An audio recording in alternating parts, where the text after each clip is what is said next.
एक शख्स पैदल किसी रास्ते से जा रहा था। उसने देखा कि सामने एक बिजली के खंभे में पेपर चिपका पड़ा है और उसमें कुछ लिखा हुआ है।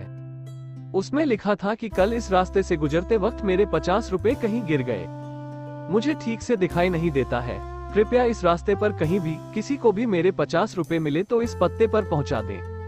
नीचे लिखे पते को पढ़कर उस शख्स का मन वहां जाने का करने लगा।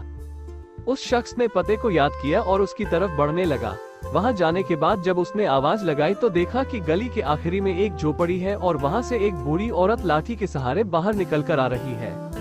उस शख्स को मालूम हुआ कि वो वृद्धा वहां अकेली रहती थी।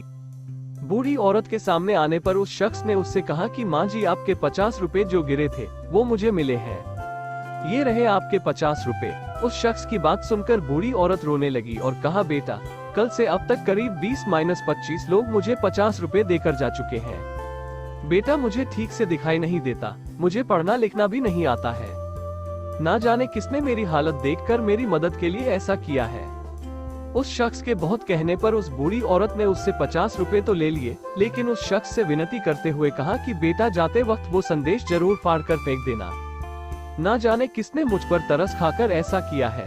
उस शख्स ने सिर हिलाते हुए बूढ़ी औरत की बात पर हामी भर ली। थोड़ी दूर जाने के बाद वो शख्स सोचने लगा कि आखिर मुझसे पहले आए उन 20-25 लोगों को भी तो उस बूढ़ी औरत ने वो संदेश फाड़ने को कहा होगा, लेकिन किसी ने उसे अब तक फाड़ा नहीं है, तो फिर मैं कैसे उसे फाड़ दूं? उस शख्स के मन में उस व्यक्ति के लिए बहुत ही आदर का भाव आ रहा था, जिसने बूढ़ी औरत की सेवा के लिए इस तरीके को ढूंढा। उस शख्स का मन उस व्यक्ति के लिए कृतज्ञता से भर चुका था। फिर क्या था, उस शख्स ने भी बिजली के खंभे में लगे उस संदेश को वैसे ही रहने दिया। दोस्तों, इस कहानी से हमें यही सीख मिलती है कि हमारे मन में सिर्फ कर्म करने की इच्छा होनी चाहिए।